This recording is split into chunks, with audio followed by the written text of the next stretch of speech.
John Dieter, would you like to start?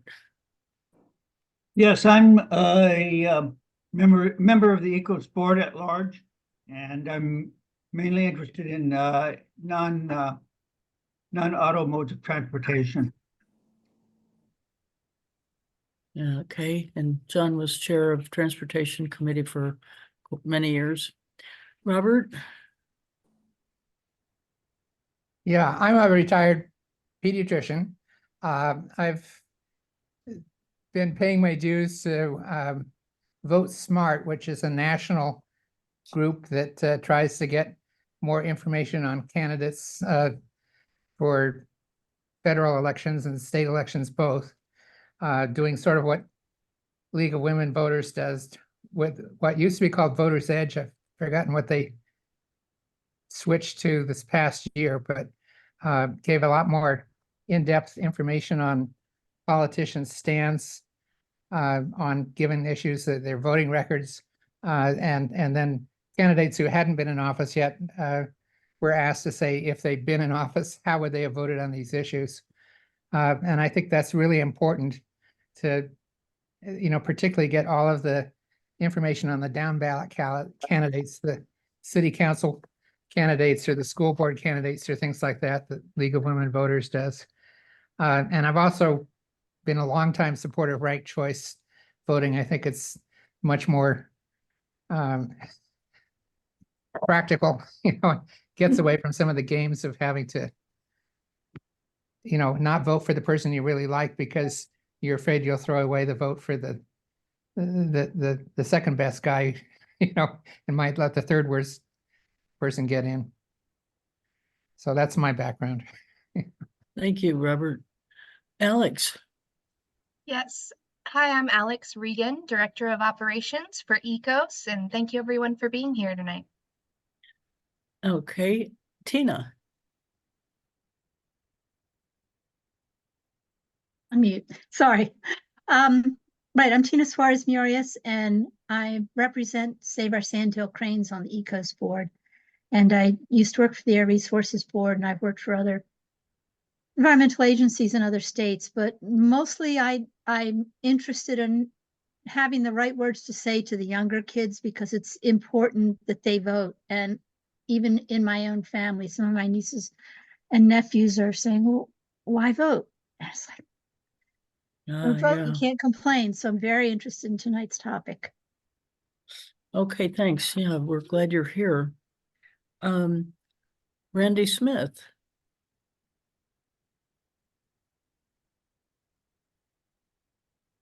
Okay, Luz? Hi, my name is Lou Slim. I am on the ECOS board and one of the co-leads for the new environmental justice team with ECOS. I'm also a mentor at Improve Your Tomorrow, so I work with high school boys to try to get them to and through college. Okay, Luz, thank you. Muriel? Yeah, I'm Muriel Strand. Let's see. So I was on the ECOS board in the 90s. Retired air resources engineer, worked on combustion emissions, and now I'm going to ECOS meetings, but I'm on 2 League of Women Voters committees, including the Climate Change Committee, among other things. Okay, Muriel, thank you. Joel Long? Joel? Yeah, hi. I'm just joined in, so I don't have too much to say here. So. Oh, well, just give a little intro for yourself. We're glad you're here. Oh, yeah. So I volunteer on a lot of these issues, environmental and different groups. So just glad to be here this evening. Okay, thank you. And Ralph? Hi, I'm Ralph Proper.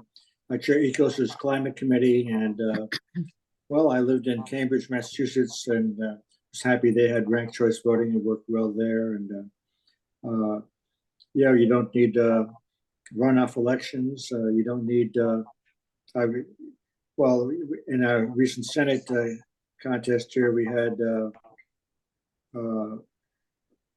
the strategy where one candidate put down another candidate, or supported another candidate, not because he wanted to support him, but so that his real opponent would come in number 3. So get rid of some of those shenanigans we had ranked choice voting. Right, right. Okay, one more time, Randy Smith.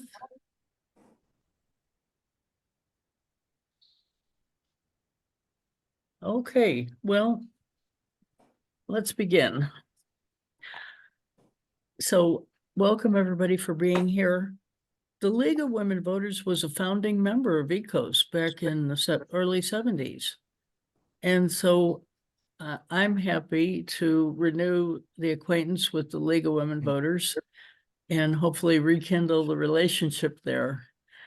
So today we will have the pleasure of learning about the League of Women Voters, their work and priorities, as we get an overview of electoral reforms that many people are working on.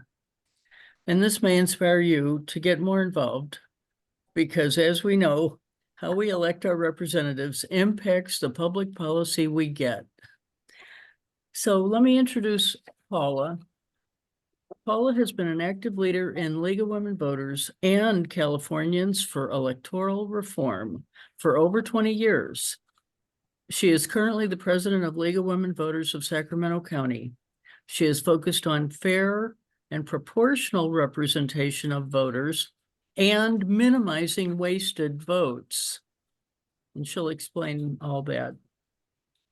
Paula's state and national work has led to 20 years of electoral reform studies that were done by League of Women Voters, resulting in the League's national positions to support such things as proportional representation, ranked choice voting, and the National Popular Vote Compact.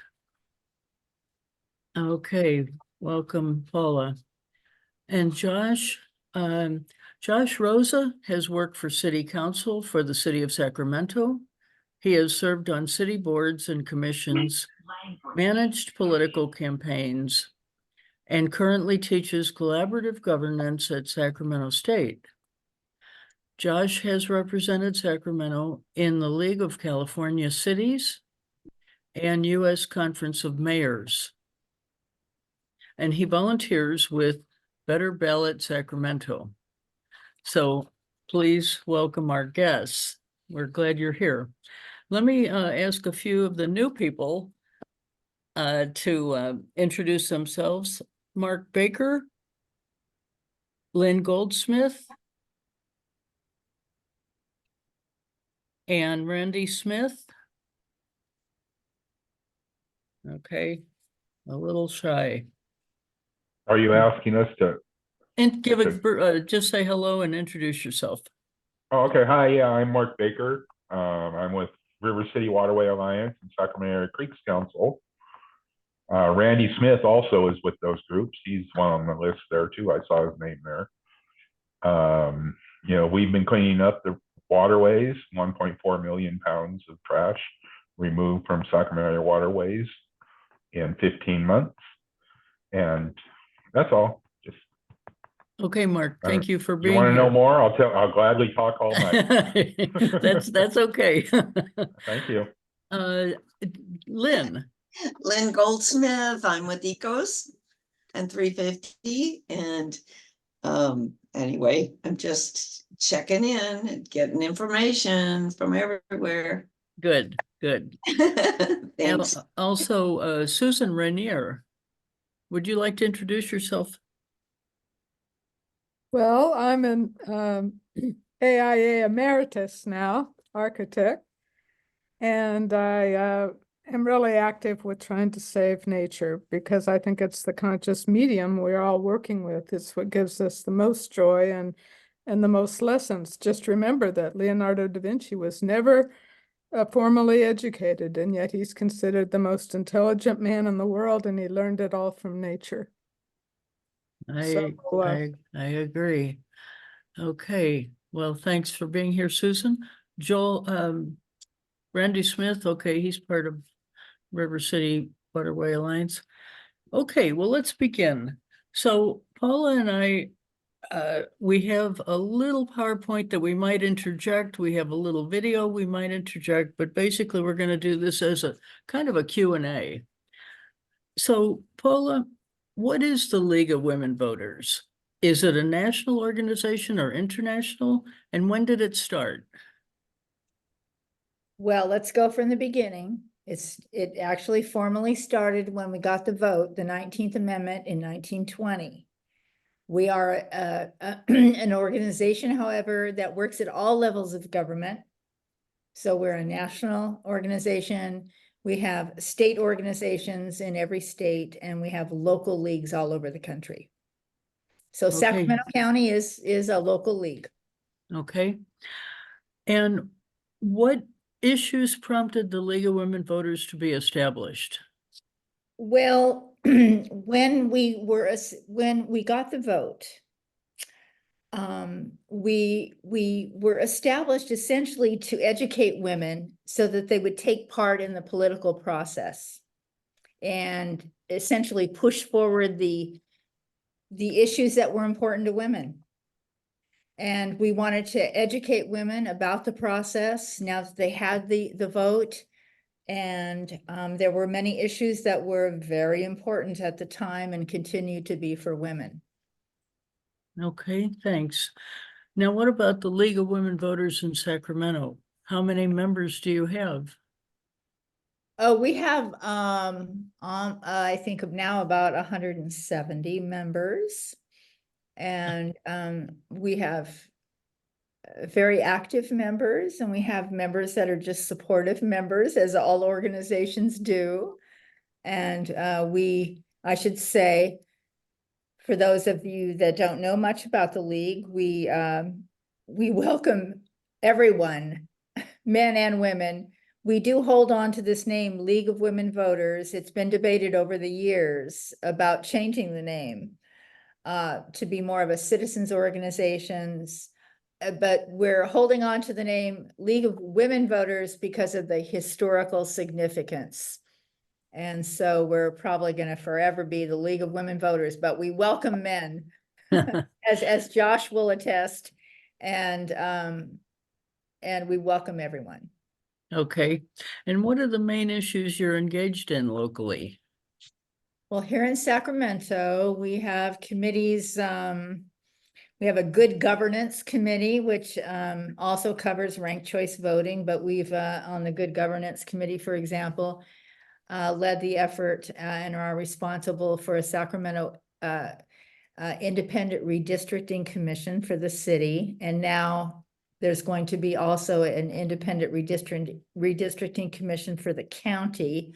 That's thanks to Angelique Ashby, who made that happen in the state legislature. But we got it started. And we have a Sacramento City Ethics Commission as a result of the league's leadership, and a new transparency ordinance.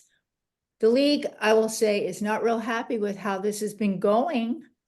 Tell you the truth, we've had this the last 5 years, and yet we're still pushing for our recommendations to be heard by the city council. So while we have the commission, there's always these ongoing issues I'm sure you're all familiar with. We also have a committee that works on homelessness.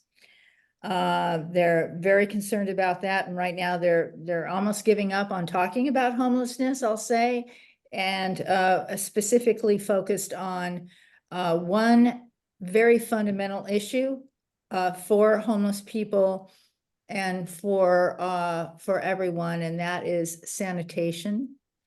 They want to engage the city on providing at least, at a minimum, bathroom facilities and hand washing facilities. And so they have done an enormous amount of work in that area, doing data collection on restrooms that are open in parks, how many are open, how many are closed. they're working on looking at the Portland Loo, for all of you that are familiar with that. Okay, two questions, Paula. Back to the independent redistricting commission that you said was now in place Yeah. in Sacramento. Was that just focused on Sacramento region or city, or City. isn't it part of a larger thing in California since Angelique Ashby made it? Thank you. The California State League was instrumental in getting the California State Redistricting, Independent Redistricting Commission established. And then Sacramento, our city, the League and Common Cause together got one for the Sacramento city only. And we already used it once for the 2020 redistricting. It'll be used again. And now the county will have one for the next redistricting cycle in 2030. So were you happy with its first deployment? Not entirely. A lot of people were not happy. But you know, it's the first time. We hope to improve on it and make it better for 2030. You know, there's just, when you're drawing lines, there's just still so much to consider, and we have this criteria that we use, but many people were upset about how some of the boundaries did wind up being drawn, and one council member was actually redistricted out of his district, and so that caused some concern and kerfuffle, of course. So but continuing with our other committees, I'm sure you'll be interested to know that we have a very active climate committee. And I'm sure we're going to be interested in becoming members of ECOS. Good. Now, yes, because now that we have this climate committee, we always had this interest, but we never had a leader. And now we have Carol Mark is the leader, taken the lead on this committee and done a great job. So I'm sure that I'll bring this up in the next board meeting. My last board meeting as president, but I'll bring it up to become members of ECOS. Oh, that's great. Yeah, I'm sorry, I didn't mean to interrupt your rundown on the committees, but the other one I would say is, yeah, I don't want to miss anyone. The other one is the Criminal Justice Committee. That's a very active committee as well.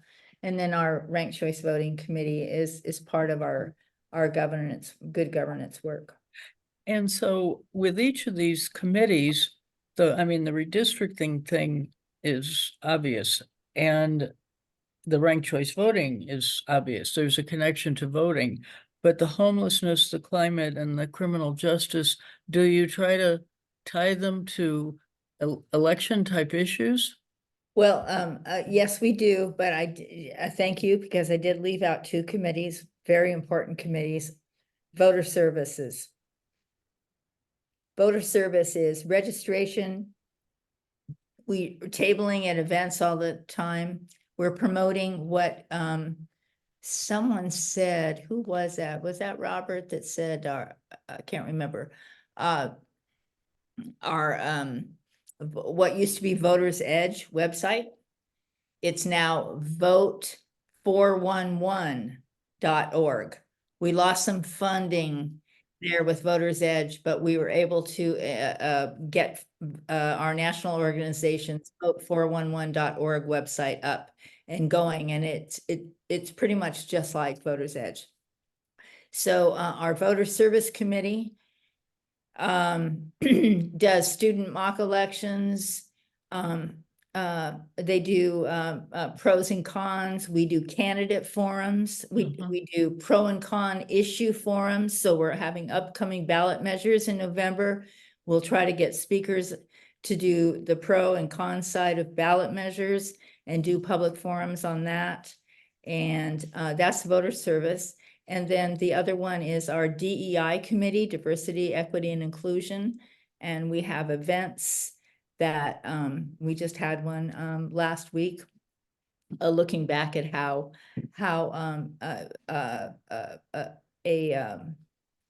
an article that Sac News and Review did, Cosmo Gavin did on privilege and place, where you live in Sacramento and how that determines your privileges. And it kind of relates to your issues as well, environmental justice. Definitely. So we have a Okay. lot going on. Yeah, it sounds like it. And so do you need partners? Yes, that's why I said, will you be our partner? Yes, we'll join you. Yeah, we'll be your partner. Okay. Right. All We right. love the idea of partnerships. All right, good. Okay, we've got a number of more, few more topics to cover, and we got a bit of a late start, so I'm just going to go ahead. Susan, would you mind if we hold, and Muriel, if we hold the questions for a minute, at least for another segment. Now we're going to talk about proportional representation. So Paula, what does proportional representation mean, and why do you think we don't have it in the United States? I'm going to give you a very short answer because I hope we can talk about this a little bit more with your questions. But the short answer is, what proportional representation means is that voters are represented in direct proportion to their support among the electorate. So candidates get elected in that direct proportion of support that they have among the electorate. And what this means for voters is, what we hope in the League of Women Voters is that it will improve apathy and increase motivation to vote, because when voters can't elect a winner, they feel they're wasting their vote. That's where we always hear, my vote doesn't matter, it doesn't count, all that. So we're hoping that proportional representation could make a difference in that regard. Yeah, okay. So could you explain how things are currently set up typically, in other words, where there's a single seat that's open, and what are the pitfalls of that? And while you're answering, Paula, maybe I will open up this PowerPoint to help that you've given me to illustrate, but go ahead. Okay. Well, let me start by saying that all over the country, including California, legislative districts are essentially one-party districts. They're either red districts or they're blue districts. But we all know districts are not red or blue. They're really purple. They're a mix of all voters. So that's the problem with single-member district representation, is that it leaves out a lot of people. So go up from there. That's the last solve. That's the You want me to start here? Yeah. Okay. So right now, so we're going to give you the example here of the state of California assembly districts. Okay, just think about the assembly. We have 80 single member districts, and they're either red or blue. What this map shows is a representation of 16 5-member districts, which is what is required for proportional representation. You need multi-member districts, which means you elect more than one person to a district, and you need to use ranked choice voting to do that. So what I did here with this map is, instead of 80 single-member districts, this is a representation of 16 5-member districts. So as you can see, it's according to population, which is the law. So in the Bay Area and down in LA, they're tiny, tiny districts, and up in the north, where there's less population, very big districts. So under our current system, districts being red or blue, what happens is they're drawn, and 60% of the voters, and I lived this for 30 years in El Dorado County, which is why I'm interested in this topic for so long. In El Dorado County, bright red district, My vote was not, my vote was wasted at every level of government for 30 years because 60% of the voters in that district get 100% of the representation. This happens in a red or blue district, okay? So 40% of the voters in a single member district get nothing. They're basically wasting their votes because that district has been drawn to elect either a red or a blue. Now, some districts are purple. They call those battleground or, you know, districts that can switch. But essentially, many districts leave out voters and many votes are wasted. Under proportional representation, 60% of the vote, you get 60% of the seats. If you get 30% of the vote, you get 30% of the seats. So more people get represented and less votes are wasted. So looking at this map, I put voting data against this map, and you all know that where all the red districts are in California. You know, there are a lot of them up in the top there where they want us to secede from the state. And down in the Central Valley, many red districts, along the West Coast, and down in Los Angeles and the Bay Area, many blue districts, right? So I put voting data against this, and what you see is really what voters are feeling and how they would vote, and that is in a remember these are 5-member districts. So I didn't add more assembly people because voters wouldn't go for that, except that we should have a bigger assembly because they represent too many people. However, I just took 5 assembly districts and put them together according to population. And so what you get with voting data is you get the Central Valley areas at the north where there are so many red districts. You will get in a 5-member district, 3 Republicans elected and 2 Democrats, because that's what really the districts represent. In the West, the opposite, 3 Democrats, 2 Republicans. In a heavily Dem district, maybe like a Pelosi district, you might get 4 Dems, 1 Republican. In a 5-member district, using ranked choice voting, it takes the threshold to get a seat is 17%. At some point, it won't be just Republicans and Democrats getting elected with that 17% in a 5-member district. When voters can rank their candidates by preference and vote for a third-party candidate as a first choice and have a backup candidate, as Josh will be describing, with ranked choice voting, eventually we will have voters able to elect a minor party, a Green Party, or a Libertarian candidate would get 17% of the vote. And now these districts are very large. That's not easy, but as I was telling Susan earlier, if you speaking directly to your issue, there is such a call for climate and for us to be doing something. And someone, I think, in a 5-member district as an environmentalist candidate would be able to capture easily 17% of the vote. Maybe not right away, but soon enough that we could make a difference and have somebody who really is focused on that in our legislative bodies. So I'll stop there. Okay. Now, this is a little sketch that I did that I thought was a simple representation of what Paul is talking about. Normally, we've got 1 member, 1 district.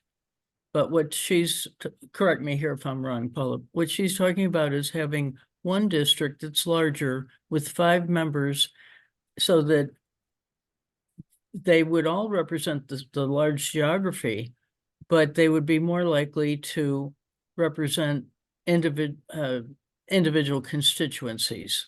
and therefore provide better representation. Exactly.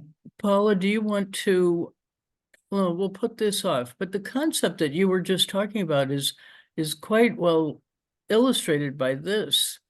Or should we wait for this?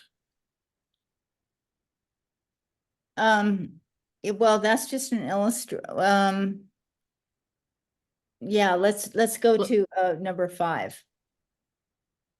Yeah. Yeah, okay. And this is a good graphic to show you under the current system.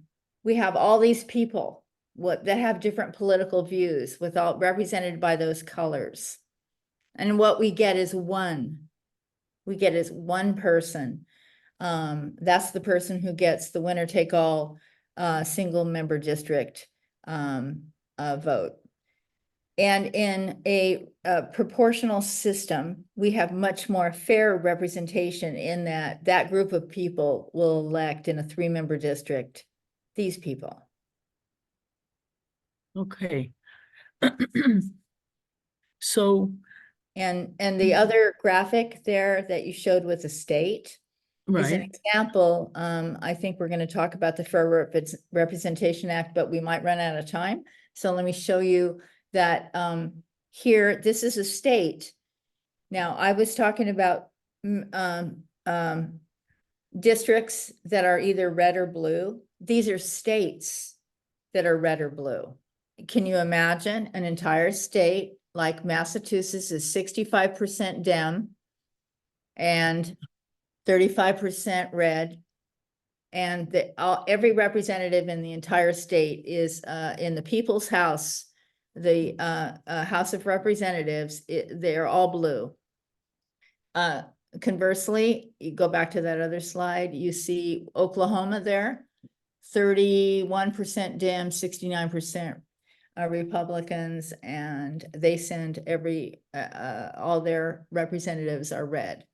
And to Connecticut, they're all blue.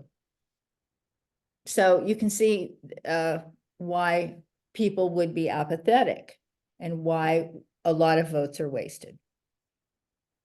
So, and ranked choice voting is needed to enable this proportional representation. And you said that a 3 cities that you're aware of have implemented it or are about to implement it. Well, someone in your group was from Cambridge, and Cambridge has not just implemented it. Cambridge has been using proportional representation to elect their city council and their school board for over 60 years. And they have a very diverse city, consequently, a very diverse council and school board. And they're very proud of their system, and it works great. Portland, Oregon, and Portland, Maine just adopted it in the last election cycle in November 23. And so they will be using it. So we'll see what happens in those cities. And by the way, Portland, Maine, Portland, Oregon did this via Citizens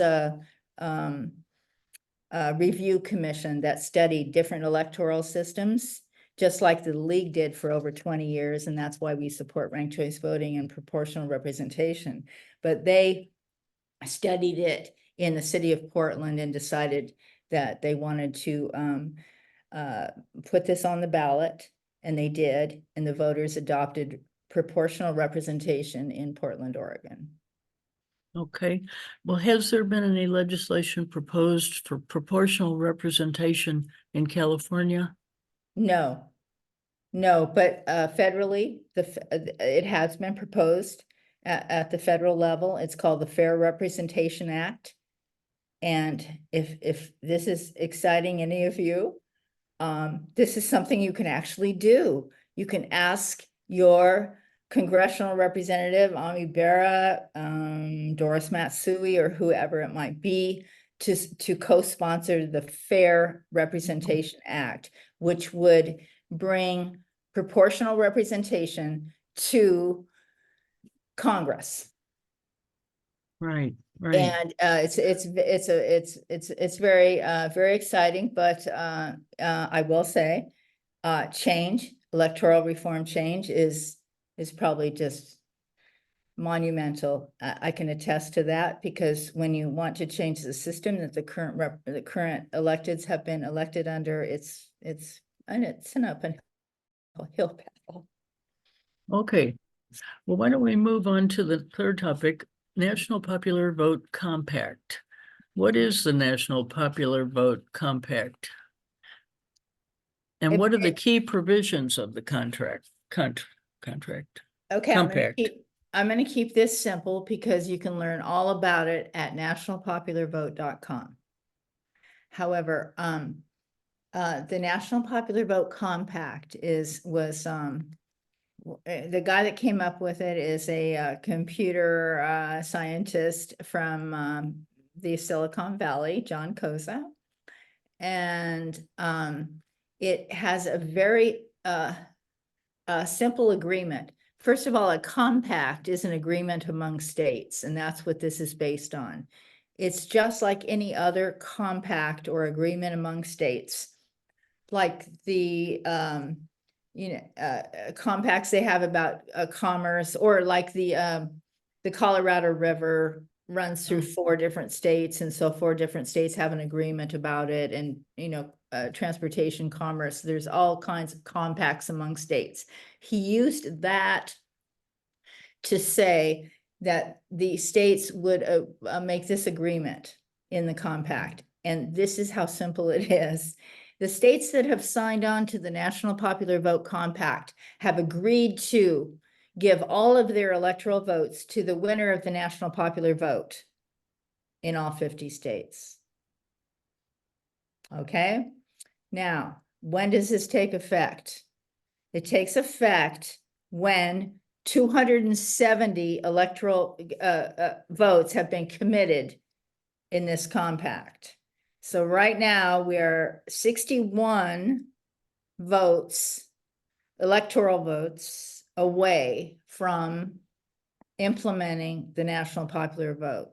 So you've got every vote 200, equal. 211 or so right now. Mm-hmm. And the states that have signed on are large, medium, and small. However, they're all blue. And I will say that I have been following this for a long time. I've been very involved in this with the league, making sure that they were supporting it. And this took a lot of effort too. We have long supported direct election of the president. But when this idea of the compact came up, it wasn't good enough that we had a position supporting the abolishment of the Electoral College, because this does not abolish the Electoral College. This uses the Electoral College. Right. So, but you're saying it's not popular in red state. The idea is not popular. No, and it was until Trump got elected. Unfortunately, it really was moving in some states, even some battleground states. However, since then, same thing has happened with the ranked choice voting, that the Republican Party is very opposed to ranked choice voting now and to the National Popular Vote. And you're saying that if the threshold is met, of course, that's maybe a long shot, it would go into effect immediately. And yes, there would be challenges, of course. There'll be some legal challenges, but for any of you that would like to read about it, I have about 6 books I'd be happy to get rid of that are about this thick, all about the Electoral College and the National Popular Vote Compact. Very interesting reading, and I'd be happy to give them to you. Okay. Is ranked choice voting and the National Popular Vote Compact, are they the most popular or talked about or worked on electoral issues, and therefore the most likely of any to succeed? National Popular Vote Compact is very much under the radar. And Oh. it's being worked on by lobbying in different states, just actually going directly to legislators in states where they think it can happen. And there's a couple of those states now. Actually, one of them is a battleground state, but they actually think they have a chance in Michigan Oh. because they have a governor who's willing, and they just have to work with the legislature to get it through. But that would be a big bonanza. Maine, the state of Maine just signed, the governor there just signed it, but there are only 3 electoral votes. So Michigan would be a significant win. Of course, California was a big bonanza with 55 electoral votes. Right. So, So that's under the radar, but what about ranked choice voting? ranked choice voting is not so much under the radar. Ranked choice voting is and proportional representation too. While voters aren't too aware of it, now you all are. There is tremendous broad major newspaper editorial support for many years now for ranked choice voting and for proportional representation. And many organizations that are concerned about democracy, Protect Democracy, Unite America,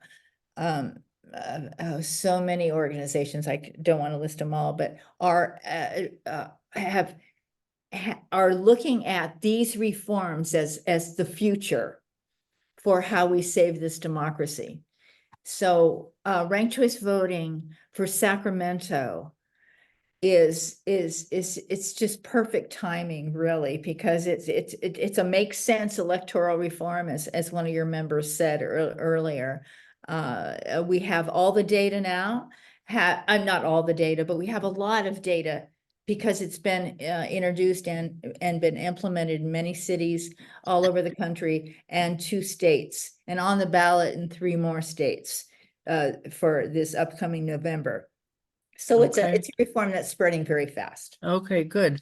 Okay, so let's shift gears and actually do a deeper dive into ranked choice voting. Josh Rosa is here, and Josh has a PowerPoint on it to begin with. And then we've got some follow-up questions, but I'm sure you have questions as well. So Josh, do you want to do an intro or just show your PowerPoint or whatever you'd like? Sure, I'll just show my PowerPoint if everyone can see this. Yeah. I'm showing now. Thank you so much.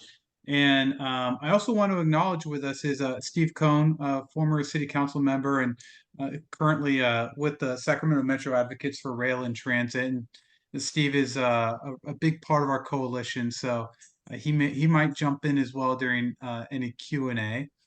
But yeah, I'm a volunteer for Better Ballot Sacramento. And, so far we've been talking about proportional representation and other reforms. To clarify, this particular effort is really focused more narrowly on supporting ranked choice voting for Sacramento's local elections. So we'll certainly talk about ranked choice voting and how it's performing coast to coast, but we'd also really love to talk about a lot of the research we've done into our local cities' electoral performance and talk about why we think RCV would be an improvement, if that makes sense. And folks, please just jump in with any questions. So who is Better Ballot Sacramento? We're a coalition of community groups that are supporting RCV, and we just got started. We're still building, and our goal is just to really provide information and build support for RCV for Sacramento's local elections. Now, what is RCV? It sounds like a lot of folks here might already know what RCV is. Some others maybe not as much, but I thought I would show a quick video. And if you already know what RCV is, then you may not learn anything new, but you can let us know if this is the best way to communicate it. So either way, everyone can have a job. Let me share the video.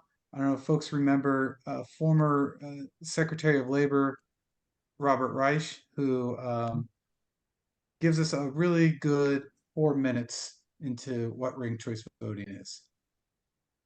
Are you sick of the onslaught of negative political ads that air on your TV every election season? The fear-mongering, the half-truths. Believe it or not, there's a simple reform we can enact to make elections more bearable for voters. It's called ranked choice voting, or RCV, and it could change our politics for the better. Here's a quick refresher on how it works, using some pets owned by my colleagues here at Inequality Media. When you head to the ballot box under ranked choice voting, instead of voting for just one candidate, you have the option to rank candidates in order of preference, first, second, third, and so on. So if you're stuck between two preferred candidates for a position, you can spread your preferences out in hopes that one of them wins. I really like Daisy, but I think Beatrix might be a better choice, so I'll rank Beatrix first and Daisy second. When ballots are counted, if none of the candidates gets an outright majority, the candidate with the fewest votes is eliminated, and their votes are redistributed to their supporters' second choice candidate.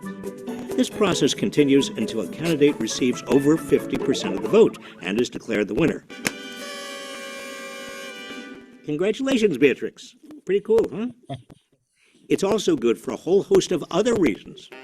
Implementing RCV could have the added benefit of making our elections, well, nicer. Take the recent election in Alaska, for example. It's so funny that even in this race, people actually hold our friendship against us. Compare that to what we see in places without RCV. Far left John Fetterman is too far left. He's dangerously liberal on crime. In a ranked choice voting system, candidates are less likely to engage in this kind of mudslinging because they're not just trying to be a voter's first choice, they also want to be the second choice of voters who are backing their opponents. This can motivate anyone running for office to be more inclusive and appeal to a broader range of voters, helping to connect people who don't always agree on every issue. RCV also allows us to exercise our right to vote without feeling like we're compromising our beliefs or simply voting for the, quote, lesser of two evils. We could vote for the candidates we like most rather than voting against the candidates we like the least. RCV could also open the door to voters casting their ballots for more third-party candidates. Even if your favorite candidate from your preferred party is not favored to win, that person could still be your first choice without you feeling like you're giving up your vote entirely. If your candidate doesn't make it to the final round, your second or third choice could still end up winning in the final tally. Ranked choice voting can even change the kinds of people who run for office for the better. Potential candidates wouldn't have to avoid running for fear of splitting the vote or spoiling a close election, allowing for a potentially more diverse pool of candidates to run. Again, look at Alaska, where voters used RCV to elect Mary Peltola to Congress, making her the first Alaskan native and first woman to represent the state in the U.S. House. Lastly, ranked choice voting saves everyone, you, me, elections officials, time and money. There would no longer be runoffs, which can be costly and often have lower turnout, which means election results that are less likely to reflect the will of the public. There's a reason why RCV is starting to sweep the nation. It's currently being used by 13 million voters across the country. Ranked choice voting makes elections less painful, less expensive, and can help make our government more inclusive and responsive to what people actually want. Maybe you can organize to make ranked choice voting a reality where you live. And that's what we're doing right now. Let me go back to our handy dandy PowerPoint, and thank you for your patience as I move around. Okay. So now that we've learned what RCV is, the next question might be, why here? Why should we use it in Sacramento? And maybe the first place to start with that question is just looking at Sacramento's current ballot, right? This is the way your ballot looks when you get it in the mail. Of course, these 3 candidates are fictitious, but this is the basic format that you're looking at for a city council race. And let's just say hypothetically that you strongly oppose Terry Cloverfield because he's awful. When you look at Hakeem Gordon, he's fine, he's okay. But you really support Kerry Iglesias. The problem is that Kerry Iglesias is a real long shot. And you feel that the real contest here is going to be between Terry Cloverfield and Hakeem Gordon. And you'd hate to waste your vote on somebody who has no hope and then see Terry Cloverfield win in a narrow result. So the most logical thing, what usually happens in a system like this, is you're going to vote for the candidate who isn't really your favorite, but makes sense strategically. And that's how our current ballot tends to function. So now let's look at an RCV ballot. Only this time, let's look at it with those same 3 fictitious candidates. Remember, we strongly oppose Terry Cloverfield. We feel okay about Hakeem Gordon, and we really support Kerry Iglesias. Well, this time with RCV, you can actually vote sincerely, and you can say who your first choice really is and vote for Kerry Iglesias. And there's no risk that you're going to waste your vote, because even if Kerry doesn't have any chance, and even if Kerry does lose, it's okay, because you can always mark Hakeem Gordon as your second choice, and that makes him a backup. So if Kerry does get tossed, your vote would just slide over, and it counts just as meaningfully for Hakeem Gordon. And also, maybe Kerry Iglesias isn't such a long shot with this system, because more people can make a sincere choice like this. She might actually do a lot better than people expect. So there's a handful of benefits that come from a voting system like this. RCV makes election outcomes more representative of the community. It also reduces the role of money in politics. RCV opens doors to diverse candidates, and it also encourages positive campaigning that's focused on the issues. And then finally, all this is based on evidence. So far, communities in the United States have already held more than 500 elections using RCV. And in those, we've already had more than 20 million ballots cast. So that whole exercise of naming your first choice and then your second choice as a backup, that's already been done by everyday voters throughout the United States more than 20 million times. And that produces a huge body of evidence for political scientists and other researchers to look at and infer these benefits very confidently that come from RCV. So let's dive into each of those benefits. First, it improves representation. The problem with our current system is that most races for city council are decided in the primary election with low voter turnout. And so it's not very representative of what most of the community wants. And the solution is that RCV allows the voters to pick a candidate in a single election, so we can move that to the general election where more people vote. Now, when we say that the primary has low turnout, here's an example of what we mean. This graph looks at the number of ballots cast in the 2020 elections, just as an example. And as you can see, the primary turnout is barely half of the general turnout. And this is pretty typical of elections. This looks at the city of Sacramento citywide, and it's pretty typical. But a key thing to bear in mind is that the primary election turnout, it's not just that it's small, it's also misrepresentative. It's a funhouse mirror reflection that distorts what the community actually looks like. The primary turnout is older, whiter, and wealthier than the general election turnout. Here's some data that looks specifically at comparing the primary turnout with the general election turnout in the city of Sacramento. As you can see, the primary turnout is wider. The primary turnout is distinctly older than the general election turnout. This is looking at the last 2 cycles. And the primary turnout, has homeowners much more heavily represented than renters are. So the bottom line is that Sacramento's primary turnout is not representative of the community, and it's less representative than the general election turnout. And that's a big problem because 3 out of every 4 races for city council are decided in the primary. They never go to the general election turnout. This chart looks at the last 12 election cycles. And again, this is for the city of Sacramento. So you're not going to get a lot of representative outcomes in these races. So how could RCV fix this? Well, it's pretty straightforward. RCV could just get rid of, oops, I didn't mean to do that. It could just get rid of the primary election, because RCV doesn't need 2 elections to make one decision.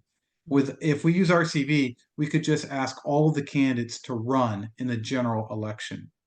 And so that way you're going to have more voters involved, more voters feeling connected, and more voters having a voice. Okay, here's another benefit. RCV reduces money in politics. The problem is our current system requires candidates to do a lot of fundraising because running campaigns is expensive. And the solution is that RCV reduces candidates' need to fundraise.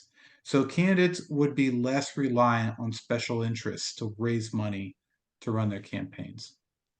So you might remember when we looked at this chart, we found that 3 out of every 4 races for city council are decided in the primary with low turnout. And you might think, yeah, Josh, that's pretty bad. But at least one of those 4 go to the general election with higher turnout. So that one's good, right? Unfortunately, that one's bad too, for a different reason. And the reason is that when candidates go to a runoff, our system is essentially asking each candidate to run a whole second campaign, which means they have to fundraise all over again, and it gets really expensive. This graph looks at campaign finance data going back over the last 6 cycles. This is for the city of Sacramento, and it looks at the average amounts. So on average, if we look at the left hand, a candidate who wants to compete in the primary election well enough to make the runoff is going to raise $115,000 in change. Maybe that's reasonable. But now that that candidate goes to the general election, to be competitive in that race, they're going to need to raise almost $250,000. That's the average. And that's not for the winner. That's just to be competitive. That's for all candidates in the general election. It's almost $250,000. And so what that means is candidates are going to be highly dependent on high dollar donors, on high moneyed interests, less time to talk with neighbors and voters, and more time working fundraising. And you're going to screen out qualified candidates or candidates who are highly representative of their community if they're not connected to these big dollars. RCV would fix that in a straightforward way. It just makes candidates less reliant on fundraising because they would only have to pay for 1 campaign instead of paying for 2 campaigns. RCV also helps diverse candidates. Here's the problem with our current system. It discourages some candidates from running for fear of splitting the vote. The solution is that RCV allows voters to support who they want, while also identifying a backup, and that's who they kind of want a little bit, but not as much. And this prevents vote splitting. Now, I don't know how familiar folks might be with this concept of vote splitting, but essentially it kind of works like this, right? Now, imagine this is a city council race. And let's say that the orange part of this graphic represents the progressive agenda. And candidate A says, hey, I'm going to run for city council. And so I can espouse these progressive values. And I think I have a pretty decent chance because I think I can get about 60% of the turnout to support these progressive values that I've got. And that's great. I'll probably win. Except next week, candidate B says that they're also going to run. And candidate B is espousing the same progressive agenda. So now the fear is that candidate B is going to end up drawing some of the votes away from candidate A, such that candidate A won't have enough to win. And candidate B is never going to get enough to win because they're dueling over the same 60% of the voter turnout. And as a result, the progressive agenda doesn't get any representation on city council. They both lose. And everyone knows this. And so cynically, the logic of our current system is that progressive groups before the election are going to ask candidate B to drop out. Don't run. Otherwise, you'll split the vote and then we won't have any chance. So this often happens with progressive causes. It certainly has happened with historically marginalized communities, whether it's racial communities, women, LGBTQ plus candidates. They're essentially told by our current system that only one can run. And this is also creates these perverse incentives where organized community organizations are actively seeking to restrict voter choice because it's what makes sense in our current system. So that's the problem of vote splitting. In our current system, it's a logical fear to be avoided. It hurts causes, it hurts candidates, and it restricts voter choice. So how does RCV fix this? Well, with RCV, everybody can run, and an additional candidate, if candidate B comes in, they're not actually going to split the vote because you, the voter, can vote for candidate B without drawing support away from candidate A. If you just mark candidate A as your second choice, that way, if B does lose, your votes just slide over to candidate A, and that way the vote's not split. Other voters, they might go the other way. Maybe they like A first and they mark B as their second choice, and that's fine. Ultimately, one of those two candidates, A or B, is going to come out on top. But the important thing is that the vote won't be split. Whoever the progressive agenda candidate is gets to enjoy the whole 60% of the turnout, that those values are appealing to voters. With RCV, candidates can't split the vote because voters can always name a backup. And this lets candidates run without fear of hurting their cause or their values, and without being hurt by their cause or their values. I just wanted to show these two quick examples of how RCV really helps diverse candidates. On the left, we see an example from St. Paul, Minnesota. St. Paul started using RCV fairly recently, and in the last two cycles, they've elected a city council that is 100% female. It's the first time any major American city has done something like this. And it's largely attributed to RCV allowing female candidates to run without the fear of splitting the vote among one another. And then on the right, we see Salt Lake City, Utah. They started using RCV 2 cycles ago, and they've elected a city council where the majority of the council is openly LGBTQ+. And I think stereotypically, if you think about a town in Utah, you wouldn't think that they would be doing this well on LGBTQ representation. But this is just an example of how RCV opens doors to members of historically marginalized communities to run for office and not be punished for their cause or their identity. Okay, RCV also improves campaigning. The problem is our current system promotes negative campaigning, and that can neglect community priorities. When a candidate only has to worry about what their base cares about, they're not likely to be looking at all 360 degrees of the priorities and issues of the community. And they're more likely to sling mud at their opponents, because that's a good way to win. But in RCV, that encourages candidates to reach out and hear from everyone, not just their base. Sometimes the winner in an RCV election is the candidate who convinces their opponent's supporters to mark them as a second choice, which means they have to care about what their opponent's supporters care about and seek to find some common ground. And so that's something that encourages candidates to look at a wider range of priorities and values of the community. All right, this is the last one. This just has to do with taxpayer money. Pretty straightforward. The problem is that administering 2 elections to make one decision wastes taxpayer money. Administering elections costs money, And right now, Sacramento does 2 of them to make one decision, the primary and then the general. I'm sure folks have heard our city's looking at a budget deficit of about $66 million. So it might be a good time to stop wasting money. RCV can get a majority winner in a single election. The city of San Francisco has been saving between $2.5 and $3.1 million every election cycle because they use RCV. They don't need 2 elections for their local races. So that's something Sacramento could be saving money that way as well for other vital services. RCV is popular. It's currently used in 51 cities, counties, and states. And this creates a big track record. As I mentioned, it's been used for the last 20 years in the US.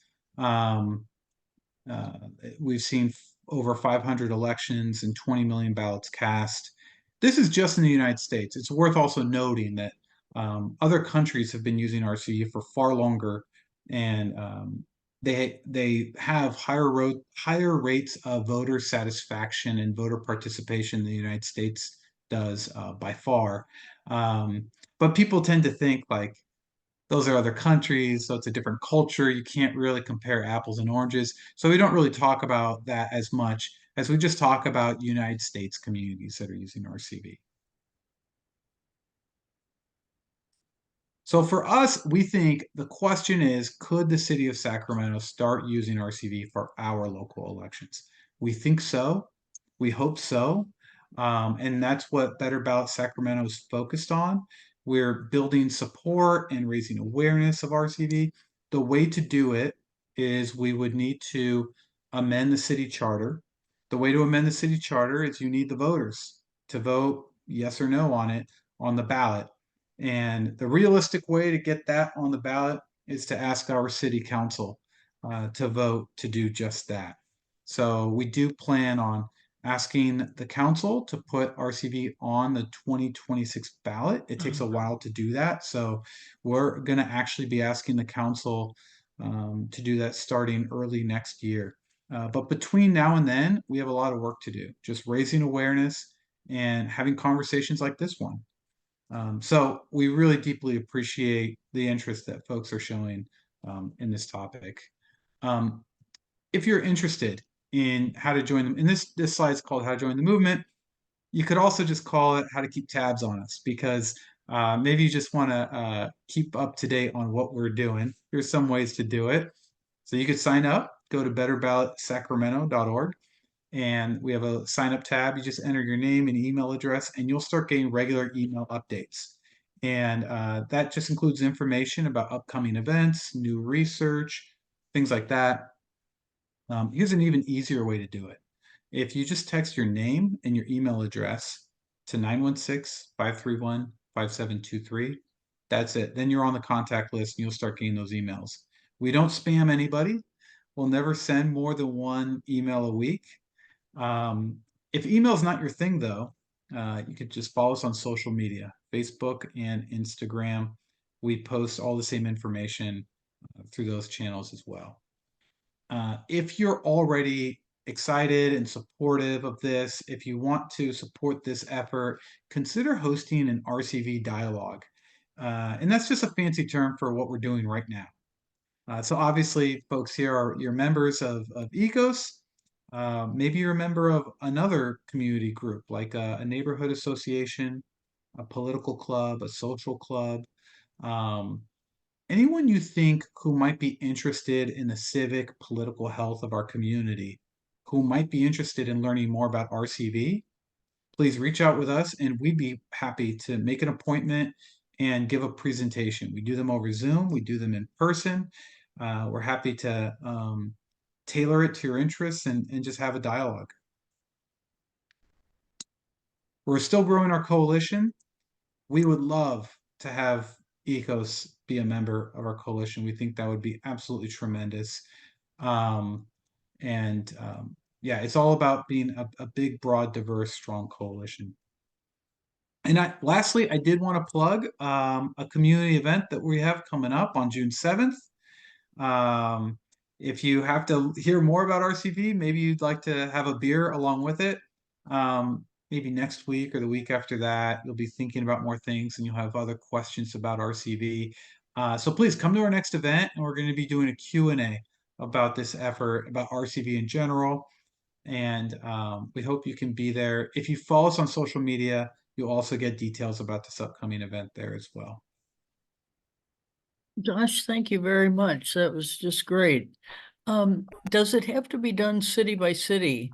Or if the state of California decided to do it for its own state elections, would that affect the cities and local jurisdictions, basically? Well, you could put the cities of California in two buckets. One bucket is what folks will call general law cities, and they have their election rules prescribed for them by the state legislature. So theoretically, the legislature could do that for all of those general law cities, and that's about a quarter of that's 3/4 of all cities in our state. Now, the other quarter of cities, that's where Sacramento lands. Those are charter cities. And so we operate under our own election rules, and those can only be changed by the voters of our community of Sacramento. Okay, thank you. Well, other questions from the crowd here? Muriel, you had something earlier, and Susan.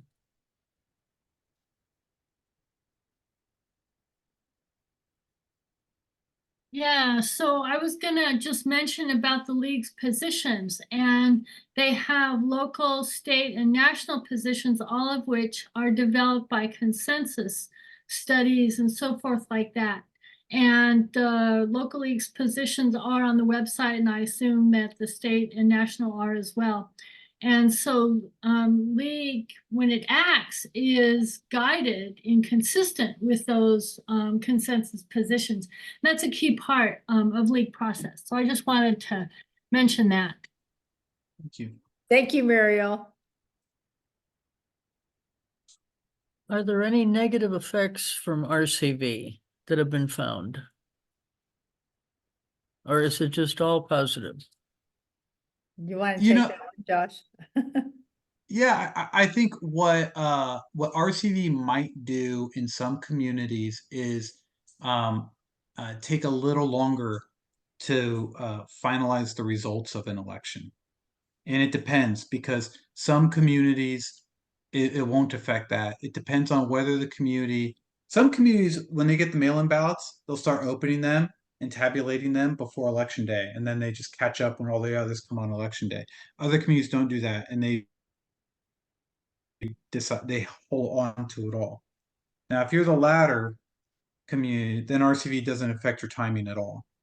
But if you're one of the communities that likes to get that early start, then RCV would stop you from counting until after all the ballots come in. So I think that would be, right. You know, and it could delay by up to a week or two. Of course, under our current system, when elections are close, as people know, that the delay can be a lot longer than that. But that's been cited as a possible downside. Uh-huh.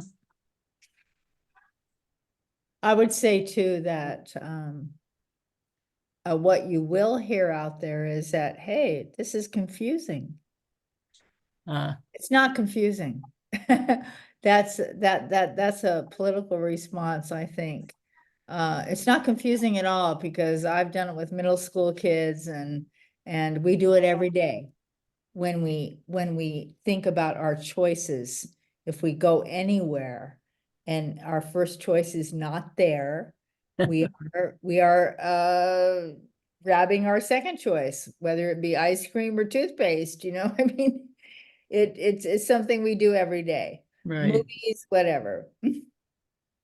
There's been a lot of polling on this. When community starts using RCV, researchers go in and they do exit polls to say, like, did you understand this? Was it easy to use? Is it satisfactory? And the rate of people saying yes has been above 90% in every community, except for one. In Alaska, it was in the mid 80s. Everywhere else, it's been above 90%, and that's consistent across every demographic group. So folks will say it's confusing. And I think for us in Sacramento, where we don't use it, it might actually sound confusing at first. But what you see is when a community starts using it, it's easily understood. And If I could just add, what yeah. it is it's different. It's Yeah, not good really. point. So some people just don't want change, but let me just add, I think the presentation went over all the reasons. I'll just add a personal note, having been through 7 different election cycles running as a candidate, having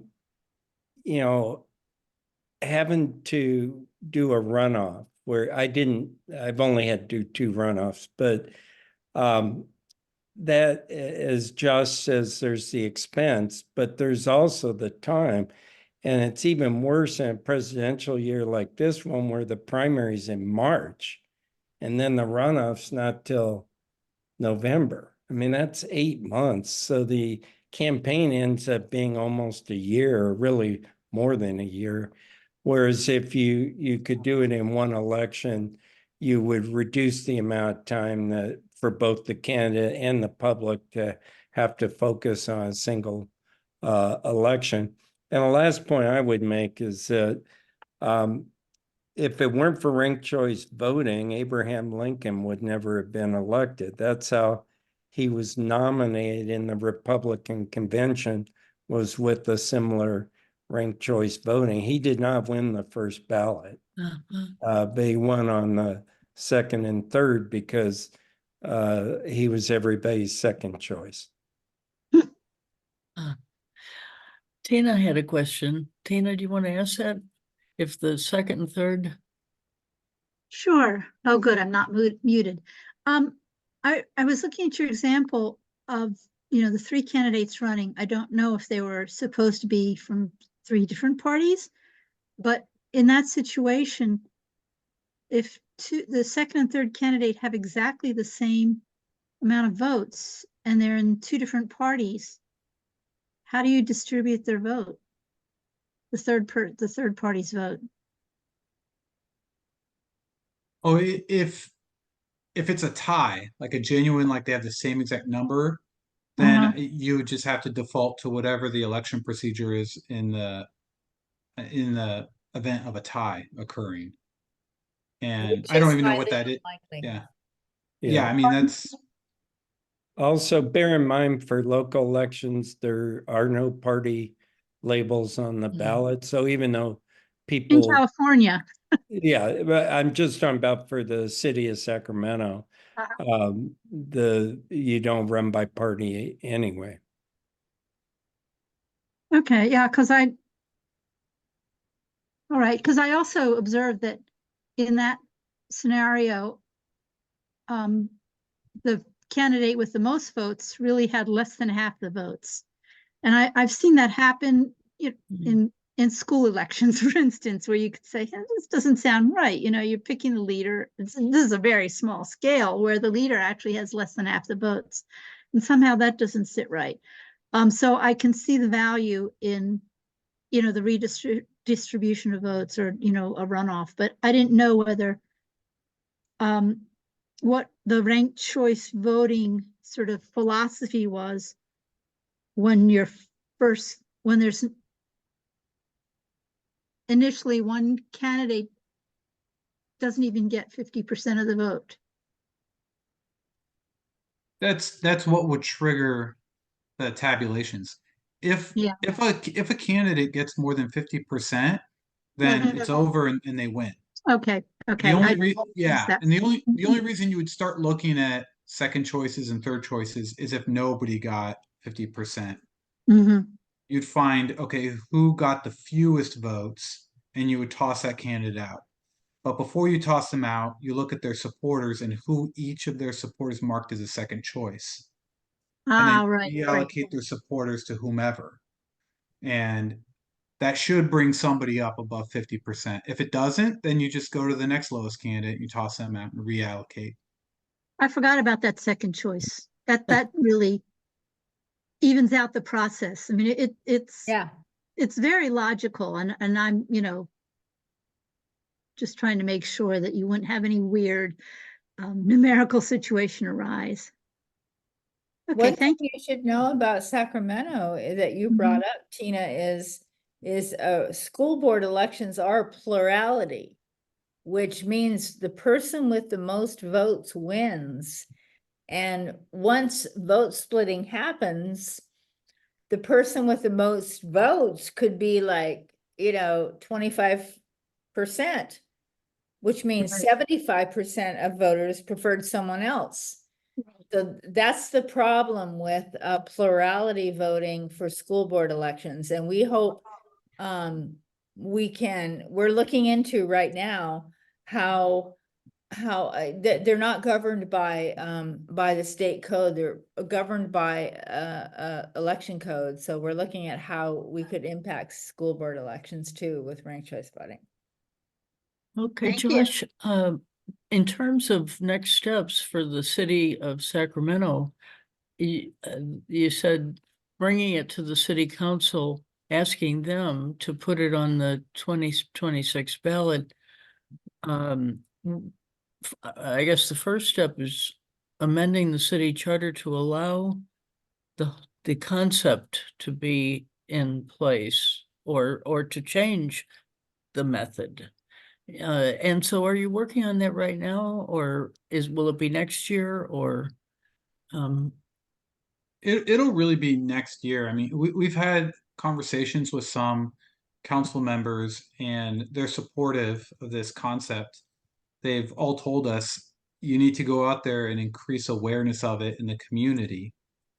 So that's what we're primarily focused on right now, is really just talking to highly credible, interested community organizations.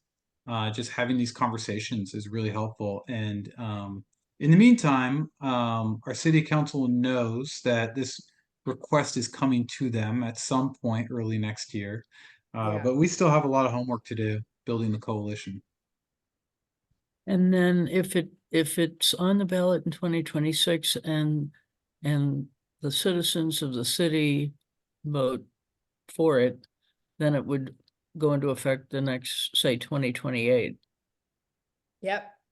If it's written that way, some folks might say, well, maybe we should delay going into effect until 2030 to give us time for voter education, that kind of thing. But yeah, if we want, it could go into effect immediately. That's the way most communities have done it. Okay, Robert. There we go. Yeah. Are there existing politicians or political groups or parties who depend on being able to split the opposition vote in order to win elections? Are there reasons that political groups would not want to go to the ranked choice voting? Yeah. I mean, if you look at the Steve Garvey election, there's the spoiler effect is seen like from a good governance standpoint, the spoiler effect is seen as a bad thing. But for a candidate, it's just a feature of the playing field. And some candidates are able to exploit it. I don't think that makes them villains. They're just playing by the rules of the game. But yeah, I think it's a common feature that's used for advantage. If nothing else, it can lead to a runoff where the donor's money has more influence in which candidate wins the runoff. If it's more expensive, then the people with the big bucks can run the government. Okay, well, thank you so much, Paula and Josh. It was a great session. And so the last question really is, how can people get in touch with you and join your organizations?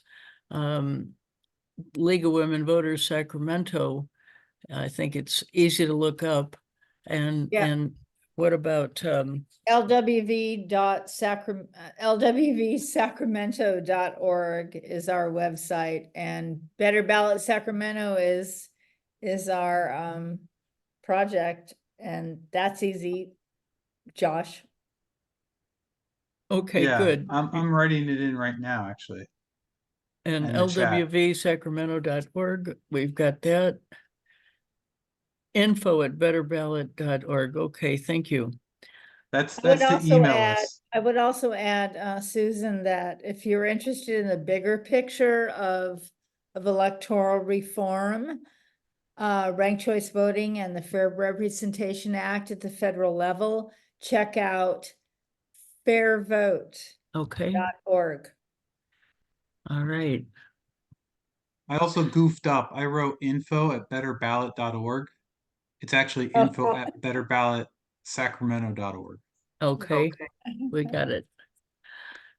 Okay, thank you so much, and thanks for everybody who's come. I want to recognize the people who came a little late. Steve Cohen's been recognized. Steve, thanks for being here. Sue Taranishi's here. And but thanks to everybody for being here.